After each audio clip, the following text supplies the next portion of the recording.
A pleasant good morning, MPC. Let's now have Presidential Spokesperson Salvador Panelo. Good morning, members of the Malacañang Press Corps.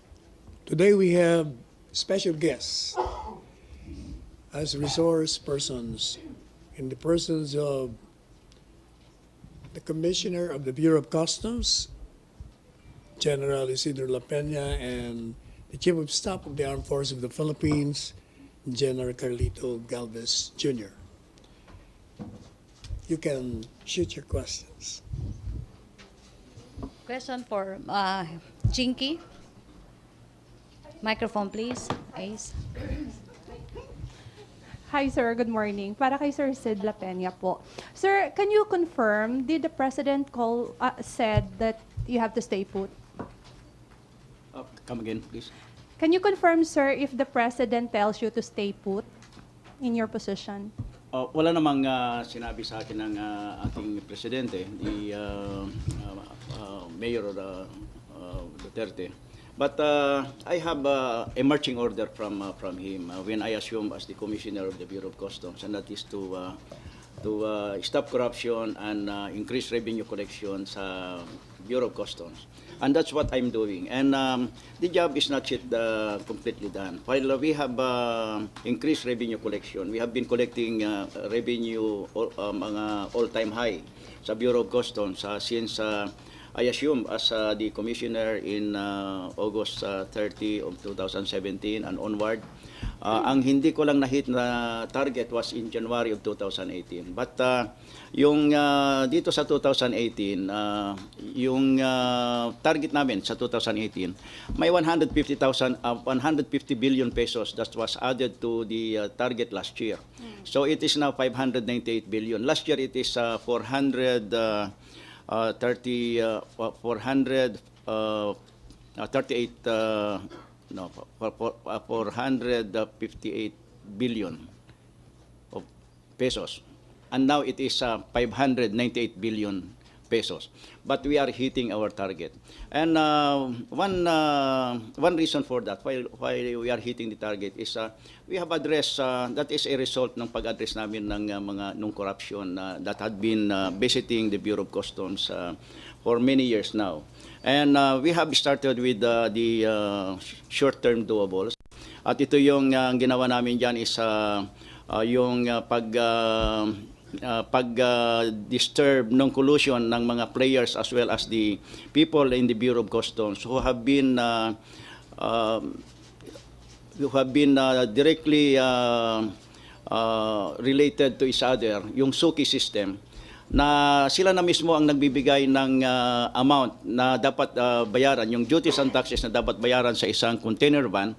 And in my time, when I arrived, ang binabayaran lang sa isang container van is 40,000 pesos. Yet, if you are, you will consider a container van with the value of 1 million pesos lang. And by the value-added tax alone, that is 120,000 na. So masyadong malaki ang nasusurchange sa gobyerno. So when I assumed as the Commissioner, I said in my assumption speech that no benchmarking. Let us go to on correct valuation. So yun ang aking ni-require.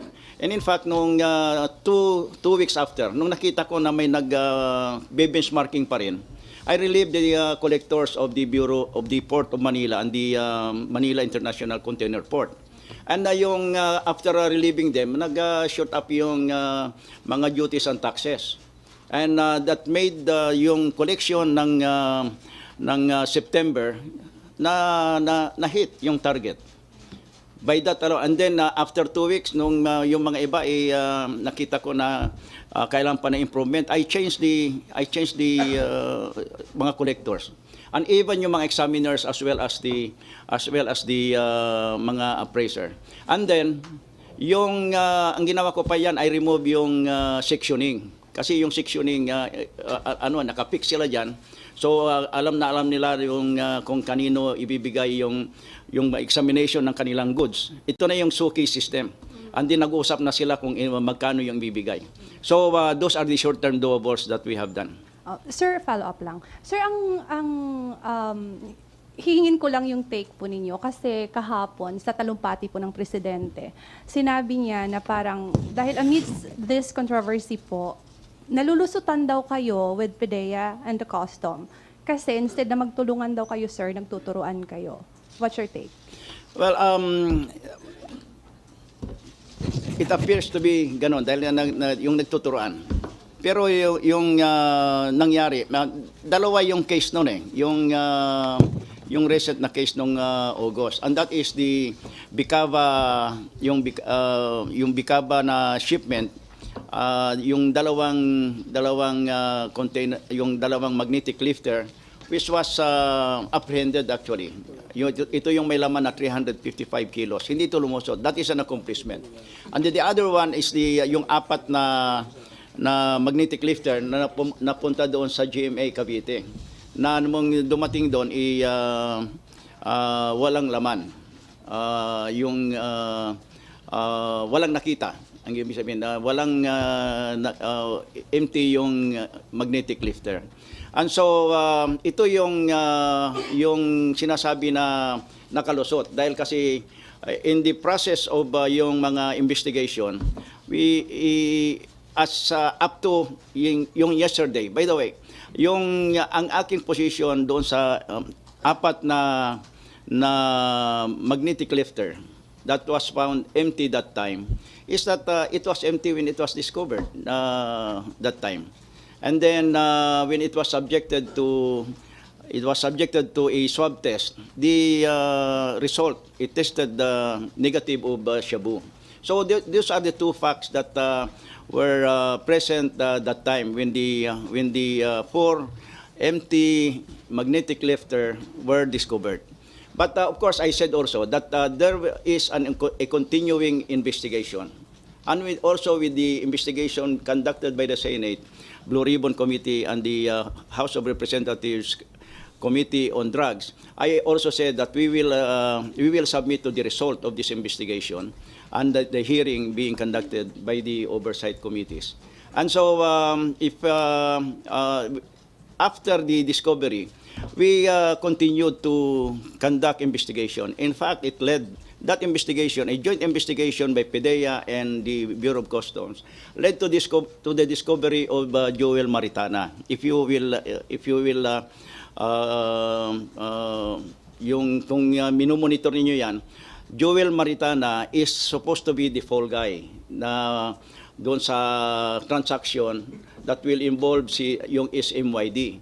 That because of our backtracking at investigation, nung nalaman namin yung si Joel Maritana, yung our investigators on the ground, nakita nila na yung si Joel Maritana na supposed to be magbabayad ng mga 180,000, yung bahay niya shanty. So hindi pwedeng ito makakaya. So nag-retract yung si Joel Maritana nung kanyang ready na statement which was signed by him. And so that led to Guban that was cited for contempt doon sa Senate, and he was detained in the Senate, and eventually that led to his admission and confession that yung ang nakakalam ng pagpaparating ng shabu is Asherto, and also pointed to Fajardo. And this is the syndicate. And ito yung mas importante na dapat na pagtutuunan ng pansin, that we have discovered a syndicate that is responsible for the bringing in of bulk shipment into the country. And this is now what we are working with PDEA. And we have been working with PDEA, by the way. And yung impression na there is a rift, no, it's not true. Because we have an ongoing yung investigation together. So, the cooperation was there. Maricel, still on. Hi, sir. Good morning. So does it mean, sir, that you will stop finger pointing with Aquino? I think, on my side, there was no finger finger pointing. Meaning we should expect cooperation. between Yes, the of two course. you. But I just said Yes, earlier sir. that we have been cooperating in our investigation. Okay. Sir, just to follow up, kasi sir, from the start, yung statement po ninyo is nanindigan kayo na wala talagang shabu shipment. But then, yesterday, nagkaroon po ng changes and now you're saying na nag-agree kayo na there was indeed shabu shipment. So, ano po yung nagpabago doon sa belief ninyo or doon sa stand ninyo, sir? By the way, ang sinasabi ko noon is na hindi ko sinasabing walang shabu shipment, kundi there was nothing in it. It was empty when the 4 magnetic lifter were discovered, which is a fact of the case. And then when it swab, nagkaroon ng nag-swab test, it tested negative of shabu. That's why I did not say that there is shabu. But over time, because of the investigation that has been ongoing, and then yesterday, when there was a presentation by the Department of Public Highways Bureau of Equipment, a technical examination on the magnetic lifter, it turned out that yung mga magnetic lifter na yon are not capable of to be used in carrying scrap metal. So it was designed na yung laman sa loob, it's designed to contain cargo, and then with the presence of yung lid na nakita doon, the lid is also designed to conceal whatever is inside. So hindi yun makikita even X-ray. Kaya yun ang nangyari ron, lumusot, hindi nakita because of the lid. Yun ay yung resulta ng examination ng DPWH. That's why when that was presented, that is a convincing circumstantial evidence that made me believe na mayroong laman nga yung magnetic lifter na 4. That's why I changed my position. I said I am now convinced na there is may laman yon. And then because of the connection nung Bicava at saka yung doon sa SMYD doon sa Cavite na yung Bicava is may shabu. And then yung SMYD is probably na it is shabu yung andoron. That's why that should be now the subject ng operations ng against the syndicate. Dapat hanapin yung mga shabu that have slipped into the country. Henry. Commissioner, magandang tanghali po sa inyo. Si Jimmy Guban ay umamin na tumatanggap ng 10 hanggang 15,000 na komisyon sa isang polis na nagangalang Eduardo Ancerto. Tama, ano po? Yes, yan yung dating police officer, senior superintendent Asierto. Okay. Si Guban, ang nasa itaas niya ho ay si Ancerto.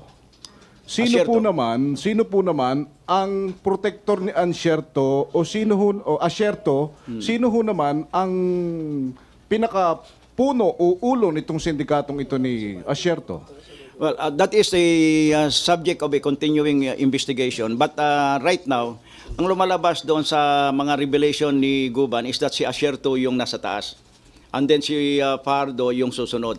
And then yung mga galamay nila dito sa baba. Ibig sabihin po niyan, meron pang nasa itaas ni Asierto? Possible. That's possible. Or the connection to the triad. Or to the foreign drug syndicate. Sila yung link to the foreign drug syndicate. Inamin po ninyo na kayo po'y nalusutan. Tama po, General Sid, ano po? Yes. Kung kayo po'y nalusutan, sino ang nagpalusot? Ito ba'y tao ninyo sa customs o sino ho ang nagpalusot sa inyo? Ang nagpalusot niyan, of course, that is the handiwork of the drug syndicate.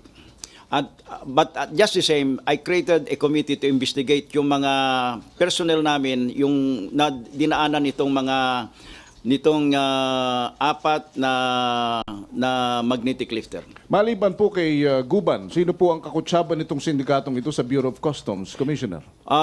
Ito may dalawa siyang kasama diyan yung Di Mayuga at saka si Gorgonio sa Bureau of Customs. Yung si Di Mayuga isang intelligence officer din yan at ito yung ginagamit niya na utos-utosan para mag-ayos ng mga papeles pagpalit-palit at saka yung si Gorgonio naman ganun din. That's why yung resulta ng investigation ng committee that I created is that they are included in the charging ng itong tatlo na ito. Of course, kasama na diyan yung mga consignees, yung sila yung SMYD, ito si Signapan at saka si Meg Santos at saka yung si Kwasay who is the broker. Kasama na rin sila sa macha-charge. Anong inyong nararamdaman, General Sid? 11 billion ayon sa PDEA ang halaga ng nakalusot na shabu na ngayon ay nakakalat po sa merkado. Personally, bilang mamamayang Pilipino at bilang ama ng mga kabataang I understand, may mga anak at apo na kayo. Anong nararamdaman ninyo rito? Lalo na ho pag naririnig nyo siguro yung pagsashay ng shabu ang nahuhuli, kulong, yung iba nga ay napapatay pa, pagkahugan itong malalaking bulto ng shabu ay nakakalusot at wala namang nahuhuling malalaking tao. Well, I take that very seriously. Yung information na yan. But I don't know where the 11 billion was taken, but of course it's coming from PDEA. If we will just look at the 4 empty containers, that will not hindi yon magre-resulta ng 11 billion dahil kasi sabi mo na it's even less than one ton. Well, of course, that kahit na kalahating ton, napakalaki niyan. That is something very serious. But andiyan yon sa mga, ang sinasabi noon is 6.8 billion. Remember? Yung tinutinilada na sinasabi, 6.8 billion. But we take that very seriously. That's why we have to concentrate our efforts in going after the drug syndicate and go after itong mga shipment na nakalusot. Last on my part, may mga nananawagan ng inyong resignation. Ano po ang inyong reaksyon? Well, the president placed me there to accomplish a job, a mission, and that is to stop corruption and increase revenue collection. And I have been delivering, and I still have to do a lot para ma-accomplish yung mission na yan.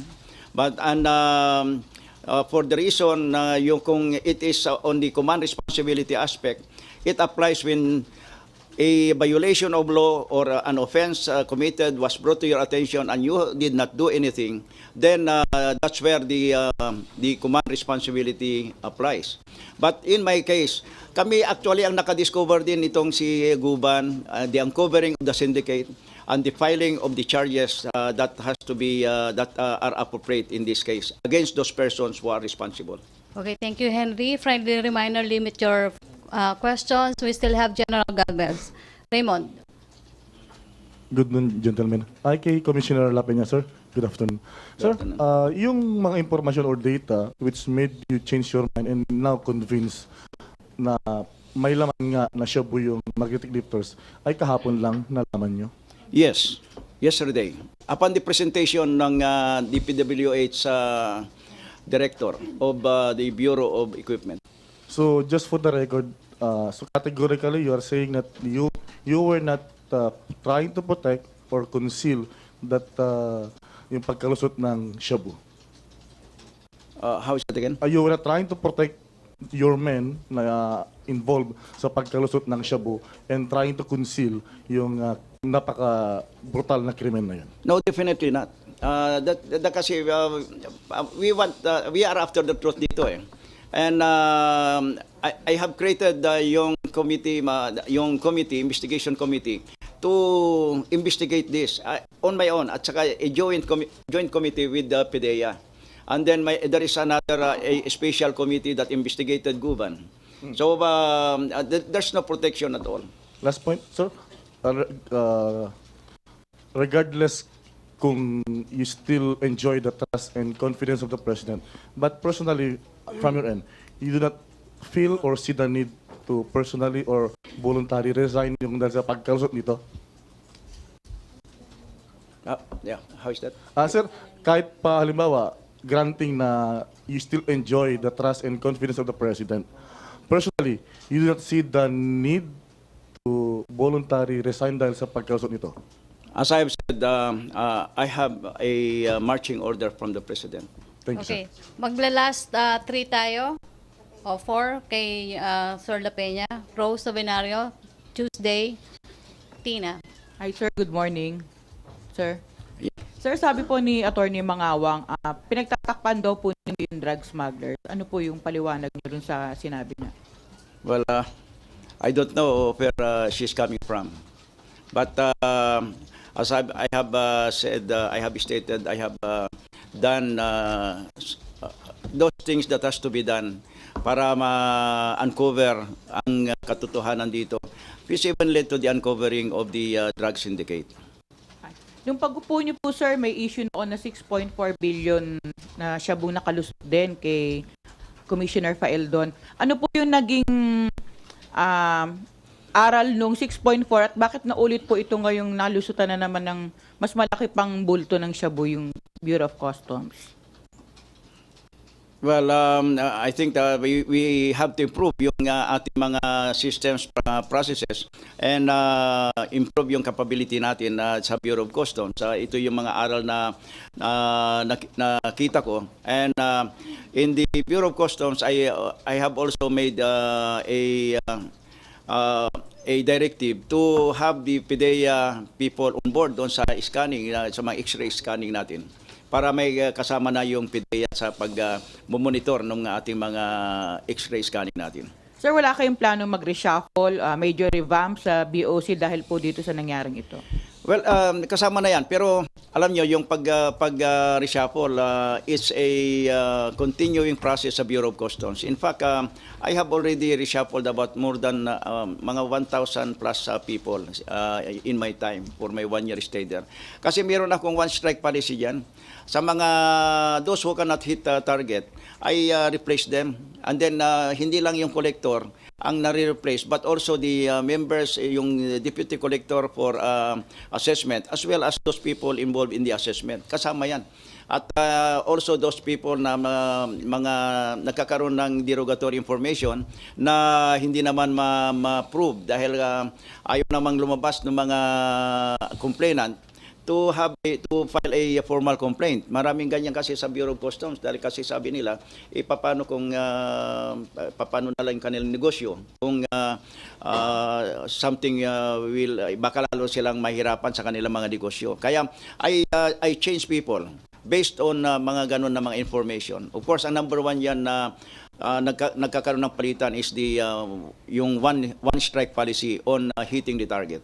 Okay, last for Jopel, Tuesday, Tina and Ina. Jopel. Sir,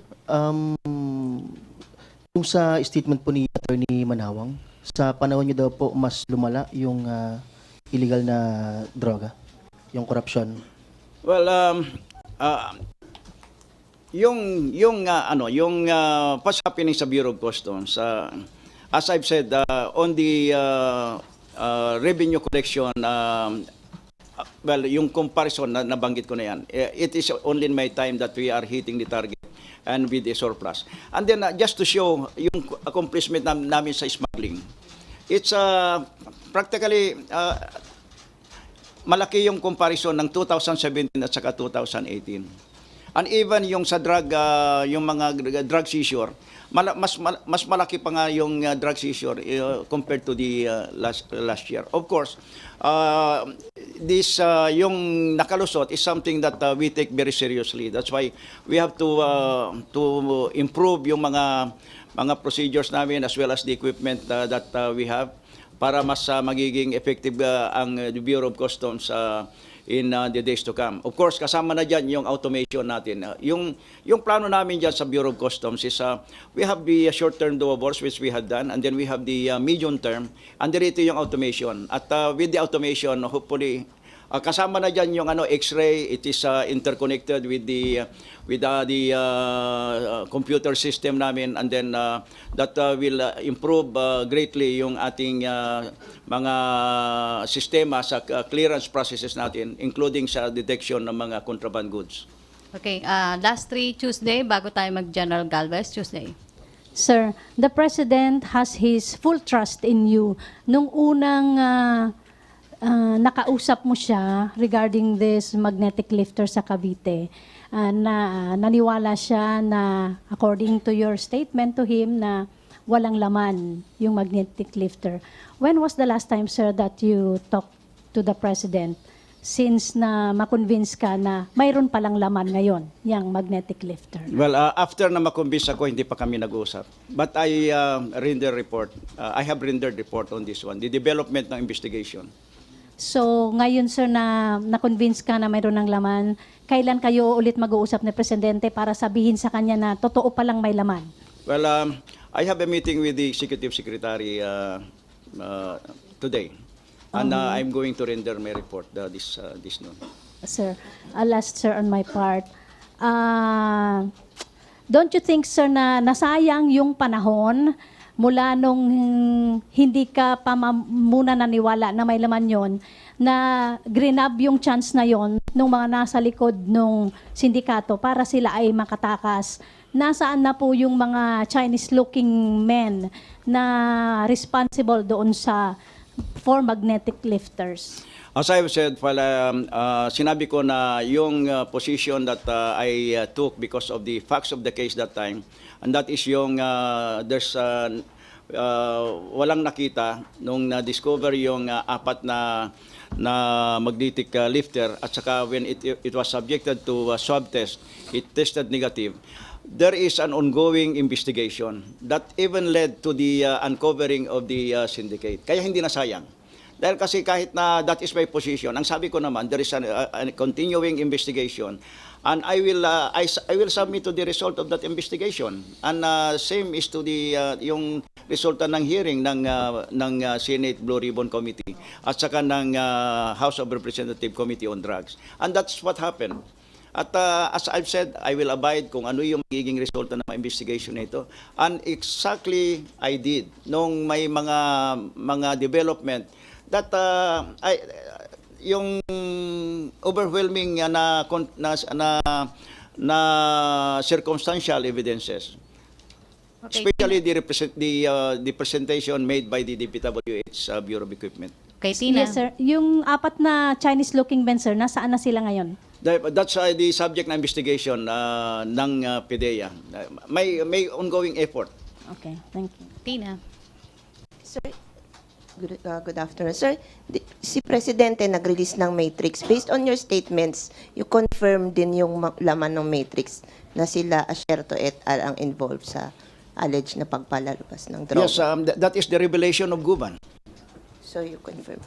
So sir, meron po ba kayong inimbestigahan o coordination sa USDA, Interpol, or any other government regarding the links of this group to international drug Yes, that is syndicates? being done by PDEA.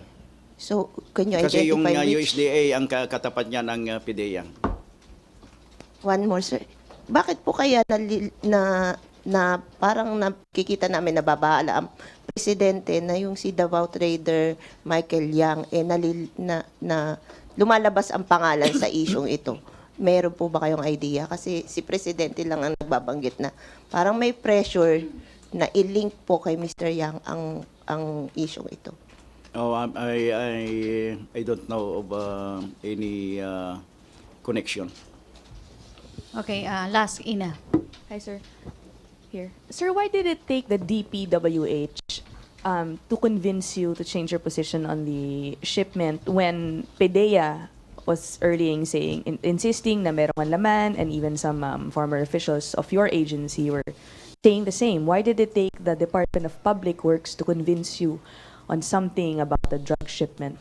Well, because the DPWH presentation presented that the 4 magnetic lifter were not designed to lift scrap metal, but it was designed to conceal concealed cargo. And when you say conceal, then it must be contraband.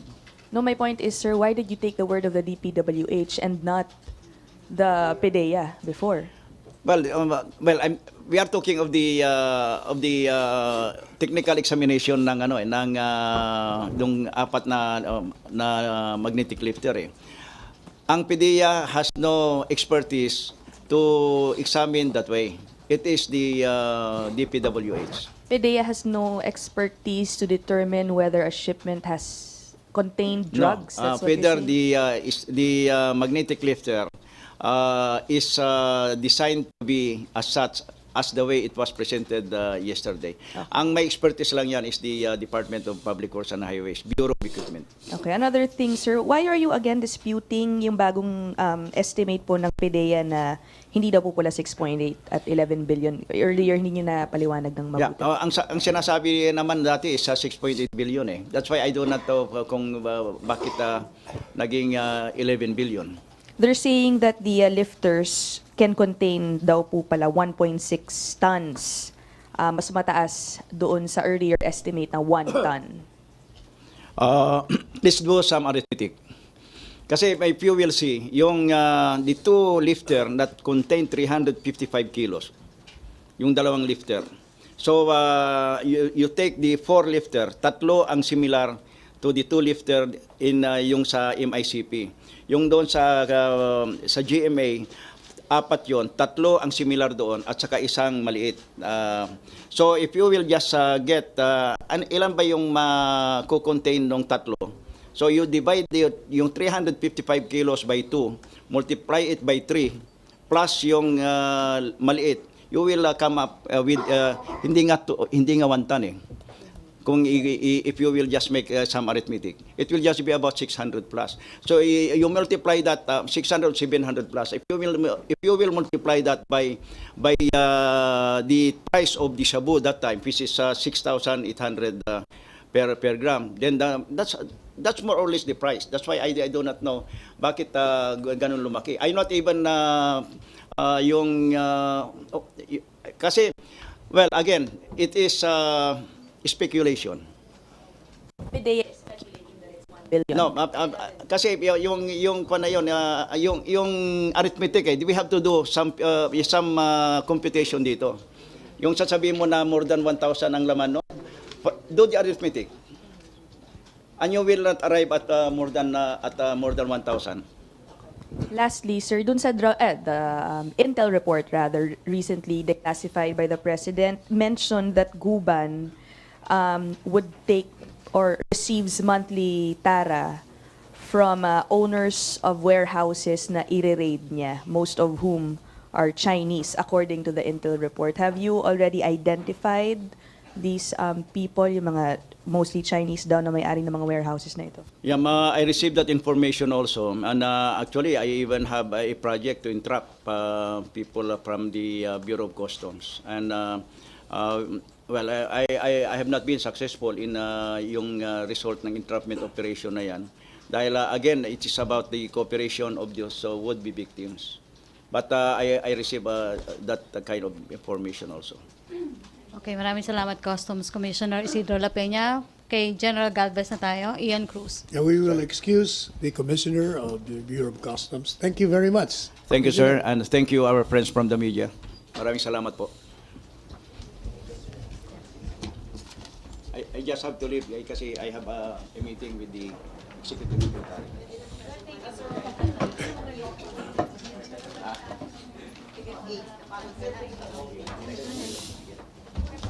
Ian Cruz, Thank you. microphone please.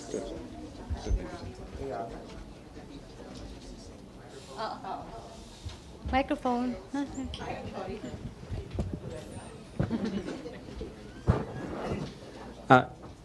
Sir, magandang araw po. General, mag-end na po ang martial law sa December 31. Mayroon na po bang recommendation ng AFP kung ito ba i-extend ng Pangulo o hindi po? Next week we will start the assessment with the visitation of East Mingcom and West Mingcom. So we have already asked some religious and also some LGUs. But we need to know, we need to assess further, considering that the assessment that will be coming from the AP should be jointly with the PNP. Nabanggit na po ni General Albayalde na kung sila ang tatanungin, parang inclined sila na i-extend ang martial law, and marami nga rin daw pong mga tao sa Mindanao na gusto itong i-extend. More or less, AFP po ba? Ganun din ang pagtingin nyo? We will just still wait for the assessment because I don't want to preempt yung ating assessment. General, ano pong mga indications na kailangan talagang i-extend ang martial law na kailangan nyo makita sa Mindanao pag-assess ninyo? Well, yung isang indications na sinasabi ng mga tao sa atin, especially doon sa areas na nakitang conflicted areas, is the threshold ng elections. During elections, for the first time, Marawi was not there is no single violent incident happened, and there is no failure of elections in all the 24 barangays. Samely that the COMELEC and the PNP and the AP also concluded that the barangay elections and SK elections, this 2018 is one of the most peaceful, and they declared it the most peaceful, in the sense that there is no declaration again of failure. And second, the business establishment also said that in Davao, I believe we have an increase of GDP of 10, and also in Jensan 8. So there is a growing trend in the business sector, especially in Cagayan de Oro, Jensan, and also even in Ligan. There is a commensurate correlational increase of business activity because of the seemingly relative peaceful conditions in the area. Secondly, last week, Martin Humuad, Archbishop Martin Humuad, who is one of the very vocal archbishop, who also happened to be the bishop of Basilan, he also supported the extension of the martial law because of the good implementation of the PNP and the AEP of the martial law, including Senator Gatchalian also supported it, and most of the congressmen living in Mindanao is also supporting this. Okay. Rose Novenario. Hi, sir. Good afternoon. Sir. Ma'am. Sir, may statement po kayo kahapon o kanina with General Oscar Albayalde na yung pagka-massacre daw po ng 9 sugar workers ay part ng Red October plot ng CPP-NPA. Ano po yung basihan nyo sa statement yung yun? Nakita natin yung Oplan na bungkalan at saka yung Oplan na okupasyon. Ito yung talaga nakita natin, yung design. Yung design na nakita natin is comparable to sa Escalante killings. Makikita natin, the facts that we saw, nagpunta po kami sa ground. I went there last 2 days ago. The facts that we had gathered is 8 of the victims are newly recruits. Meaning, 2 araw pa lang silang kausap, and then nung umaga, pumayag sila, and then nagkaroon na po sila ng tent doon sa area. Meaning, nung kinausap po namin yung social worker who conducted the debriefing of the families, yun po ang sinabi nila, pinangakuan po sila ng 1 hektarya bawat isa, magbabayad sila ng 500. And some of them already paid 500 pesos. So yun po ang nakita natin, na yung mga recruits, hindi po sila possible beneficiaries. Marami po sa kanila hindi po taga doon. May mga tricycle driver, meron pong iba nandun po sa ibang municipality na nakatira. Isang indikasyon, nung pumunta po kami doon, kung kamag-anak po kamag-anak po ng mga residente na nandun po sa killing site, mga more or less 140 meters, nagpapapicture pa nga sa amin yung mga residente. Meaning hindi sila affected, meaning hindi taga doon yung namatay. Ay, last na lang po. So ano yung motibo po nung CPP-NPA para i-massacre yung mga sugar workers? To discredit yung government. Nakita po natin, meron pong pati international community ginagawa po nila ng ano, na alam po natin na International Parliamentary Union pupunta po dito. Kaya po, tinaon po nila yan. At the same time, yung nakita natin, ina-analyze po namin pati po yung international di ba, nagkaroon po tayo ng botasyon sa UN, UN Human Rights. It's a big victory for us sa government. And they want to belie it because ang ano po nila, ang kanilang tema is the Duterte administration is really doing something bad. Except aside from AJK, they are doing killings like what happened to Escalante. Kaya ngayon ang figures nila hindi lang 9 45. Ang bilis nilang mag-compute. So meaning kung titingnan natin, merong sinister plot. Kung titingnan natin yung mga ako kasi I've been in Mindanao for almost all of my career. I have resolved more than 320 conflicts, and most of them are land conflicts. This is not how to do the resolution of conflicts. If you encamp to a private land, even in Mindanao, it means war. It means trouble. Alam ng organizer na pagka nag-encamp sila doon, pwede lang silang sugurin ng mga landowners. Pwede rin silang magkaroon ng tinatawag na Ako, may-ari rin kami ng lupa. Pagka yung muhon namin, inilipat ng katabi namin, pwede kami magtagaan. Ganyan ang namin. Kasi land for us is life. So, ganun po ang kung ikaw po ang, kunyari, ikaw ang National Federation for Sugar Workers, gawin mo yon, ibig sabihin, talagang alam mo may mangyayari. That's why iniwan nila sa siyam na workers, 8 ang bago. 2 araw pa lang na recruit. So meaning nakikita natin dito parang ang assessment namin pinain. So that ang nakikita natin after that incident, kaagad nationwide nagrally sila, nagrally sa Karami, nagrally sa amin, nagrally sa Baguio, nasa Baguio sila ngayon 350. Ngayon pati yung sa Davao nagrally sila simultaneously and condemning the killing of Sagay. And the killing of Sagay has been attributed to us.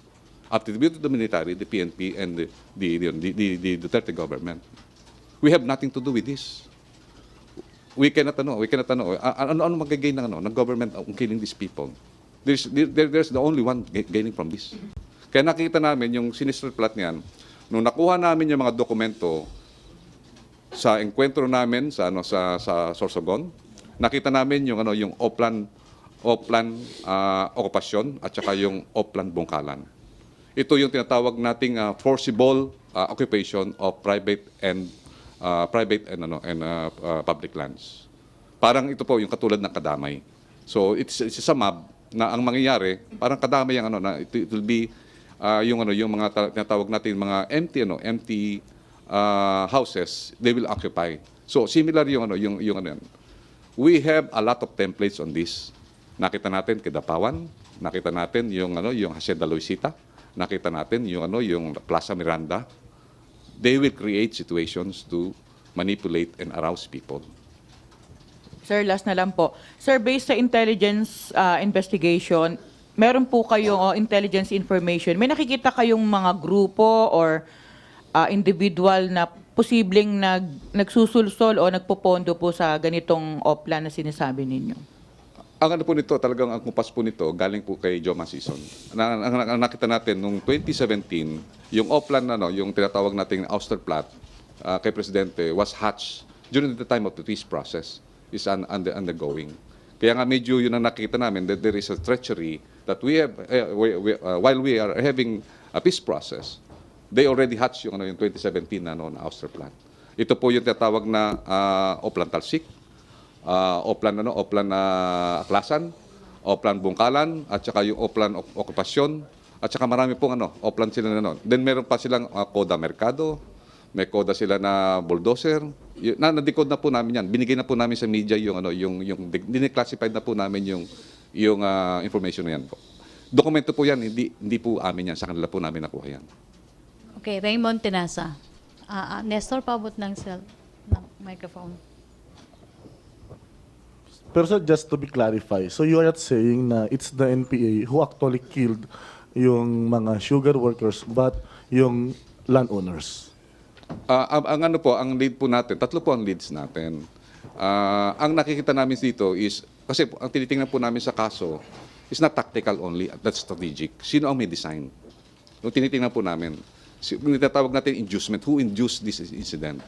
So, ang alam natin, na pagka kunyari po, ito pong mga farmers, if they occupy a land that has been owned by some landowners, definitely po ang ano po niyan, alam natin po na magkakaroon po ng gulo. So ang ano po namin diyan, tatlo po ang aming angle na inano po ng PNP kasi nagkaroon po kami ng tinatawag naming interagency debriefing. Nag-debrief ang social workers, ang DPW, ang DSWD, nag-debriefing ang LGU, nag-debriefing ang DAR, nag-debriefing ang PNP. Based dun sa assessment namin, tatlo ang leads. One is maybe one of the landowners, yung suspect na lima ang ano ng PNP is lima yung ano eh. Meron nag-allegedly 40 but based dun sa assessment namin, there are only 12 empty shells of M16 and 7 empty shells of caliber 45. At saka malapitan lang po kasi 9:30 gabi po 'yon. So with that kind of only 19 bullets namatay yung Siam. Ibig sabihin very close yung kanilang At ang assessment namin makakilala sila. So meaning ang namin is tatlo ang lead, maybe one of the landowner or claimants. Second is maybe yung landowner, meron siyang private armed group, yun ang kasama. And then third is an indication na may hand yung CPP-NPA because may pumutok na isa, meaning parang warning shot or agitation shot, which is ganun din na nangyari sa Mindiola at saka sa nangyari sa Hacienda Luisita. May pumutok sa hanay ng mga nagpoprotesta. Then doon nagkaroon ng start ng shooting. Pero so ang namin, yung tatlo na yun ang lead na namin. Pero sa grand design, nakikita po namin that CPP-NPA has the grand design of really having the situation got worse because talagang pagka may nangyaring masama, they can magnify. So, pero hindi kaya maka-apekto yung statement nyo na parang sinasabi nyo na ito ay dahil sa bahagi ng ouster plot at baka makompromiso naman yung paghabol ng justice dun sa mga napatay. Kasi Hindi po, actually po ang namin, pinangako po namin kami nangako po kami sa harapan po ng mga patay at saka sa pamilya na we will bring justice. No matter what it takes. So ang ano po namin talaga makukuha natin ng justice pagka nakuha po natin yung 5 na sangkot na pamatay. Yun po talaga ang target namin. And we are working with the NBI and also with the PNP. I also instructed the Chief ISAP and also our intelligence to dig deeper on the investigation. So we will be leading, the investigation will end kung sino yung ma-identified namin, sino yung mga shooters. Okay, Darrell? Thank you, sir. Thank you, General. Sir, has the President been briefed about the incident? And what was his appreciation of it? I believe he was briefed by the Chief PNP. Kasi nung nag-usap kami ni General John Bulalakaw, they have already submitted the report. And mga ganitong incident po, considering that it's more on criminality, ang PNP po ang primary na nagawa ng report. But now, makikita po kami ni Presidente, I have my own report. Kasi sir, sinabi po ni President kahapon na parang sabi niya, may mga tenants na original, pagkatapos ng harvest, they go in and seize control using violence and intimidation backed up by NPA. So, do you believe na he is adopting your view of the incident? Alam ko ang ating mahal na President, he has a lot of sources. The armed forces is only one of the sources. The PNP is on the other. And also they have NICA. So he has all the sources. Okay, last two kay General Galvez, Maricel, and then Ace. Hi, sir. Good morning. Sir, just one quick question. There are reports na meron daw pong minor who survived the massacre, who was arrested by police. Do you have any information about this? Will you confirm this? Yun po ang isa sa mga po natin witness. Isa sa witnesses? Yes. Kasama po ang DSWD po natin kasi pagka po may minor, we need the DSWD. So nagkaroon po na sila ng social counseling. So he was not arrested. He's Hindi po, one hindi of po. the witnesses. Protective custody po. At saka ano po actually po, supposed to be yung dalawa. Talagang meron silang possibly gusto nila makuha yon. Kaya yun ang doubt namin. Bakit gusto nila makuha? So yun ang namin. Kaya nga sabi na namin na protektahan natin to because kasi nga yung 9 families they requested na yung burol doon na lang sa city kasi they are afraid. They are afraid of their lives. So yung dalawa sinamahan lang ng mga sundalo so that we can secure them. But most of them they wanted that the wake will be at Sagay And the governor is very and governor the mayor are very helpful na they will provide all the necessary needs ng ating mga namatayan. Okay, last question for General Galvez. Ina Andulong. Sir, off topic po to. And I know this is something developing in the US. I don't know if you've already heard of reports that suspected explosive devices were mailed to former high-ranking officials in the US and even a media network. I was just wondering if you think that terrorists here in the Philippines are also capable of doing such. And if so, how serious is this threat? Yes, nakita natin yung tinatawag natin na ganitong klase na pamamaraan ng terrorism is all possible. Ang nakita natin sa Basilan kung nagkaroon kami ng extensive investigation sa Basilan. This is the first time also that a van has been obliterated completely. Wala kang makitang chassis, wala kang makitang So this is very dangerous because it is a car bomb. First time that we have a reported suicide bomber. At the same time, the van has been completely obliterated. So there are many instances that the ISIS is using even drone. We have captured some documents that they are also experimenting on drone borne explosives to be dropped to the target. So meaning yung ating kalaban when we fought in Marawi, I personally fought in Marawi, they are also techie.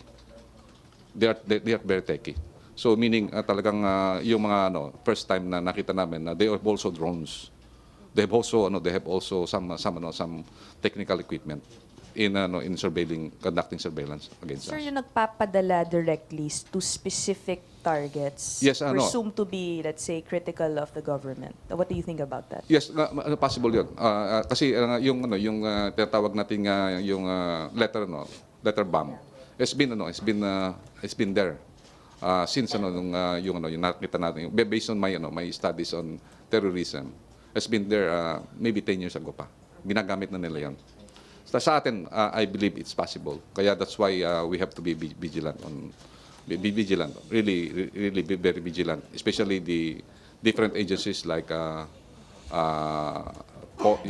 yung Postmaster General and also yung sa ating mga tinatawag nating sa customs, sa BI, etc.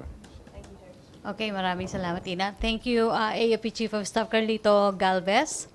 Maraming salamat po. Thank you, General. Thank you very much for being here. Questions for... We'll excuse the General. Thank you po. Maraming salamat po. Salamat po. Darrell. Hi, sir. Good morning. Sir, Morning. President Duterte yesterday said na yung online bingo, it will be suppressed, no gambling. Did he mean to say all forms of online gambling, including yung may license po? The main license? Opo. Did he mean all forms of online I gambling? think it refers only to the online gambling. Those who've been granted licenses, I don't think that's included. So, sir, yung illegal lang? Yeah. Kasi, sir, may concern po yung property sector regarding this kasi big po yung offshore gaming in the Philippines. So, do you intend to allay concerns about this pronouncement by the President, sir? As far as I know, that refers only to illegal online gambling. Okay, But I will check on that. I will ask the President. Okay, sir. this Thank you. afternoon. Okay, Tina. Microphone, Darrell. So yung sa statement ng Pangulo kahapon, pina-order niya na arestuhin si Guban. Paano pong basis nung pag-aresto. Tsaka doon sa ibang grupo, yung kasama sa Matrix, ano ba to, may warrantless arrest? Dapat ba may kaso? Pwedeng mag-order ang presidente. No, actually, when he did that, the assumption is there was a pending warrant of his arrest. Dahil kung meron, i-enforce mo lang yon. Now, kung wala, the directive of the president is just to bring him to the NBI so that he will be investigated. Hindi, directed lang naman kay ano yun, yung Guban. Wala siyang binanggit na iba. Okay. But right now, he's in, di ba? In the House because of contempt. Ian? Secretary, si Senior Inspector Deliu, si Sofia Deliu, ano po ba magiging function talaga niya? Siya po ba yung magiging SAP or papalit lamang bilang aide kay Presidente? Oh, she's the presidential aide. And at the same time, the goddaughter, the president being ninong to her wedding, including me, mga inaanak namin sa kasal. So she will be there. Pero paano po magiging ano niya? Presidential aide, that's the title. Hindi po ito parang special assistant to the president. So ano po ang magiging main task niya bilang presidential aide? Meron siya yung taga... Whatever task that is assigned to her by the president. Okay, Sir, last na lang po, may nagpapatanong lang po. Doon po sa train law, di po ba yung second tranche ng excise tax ay i-hold muna sa 2019? Paano daw po ang magiging mekanismo nito? Ang Pangulo lang ba maglalabas ng EO or AO or kailangan pa ng concurrence ng Congress? Well, according to... Meron kasing sinasabi nila na baka may titingnan mo na yung 3 months. Depende kasi sa sa global price ng oil. Kung bumagsak, so hindi na kailangan. So depende. Okay. Question mo. Pero via EO yun, sir? Ha? Magkaka-EO pa ba ang Pangulo? Hindi na. Depende siguro. Follow-up Ace. Microphone. Secretary, you issued a statement yesterday saying the DBCC already submitted the recommendation to suspend the next round of oil excise tax hike. Tama, Sec? The what? You issued a statement yesterday saying the DBCC already submitted its recommendation on the next round of excise tax hike.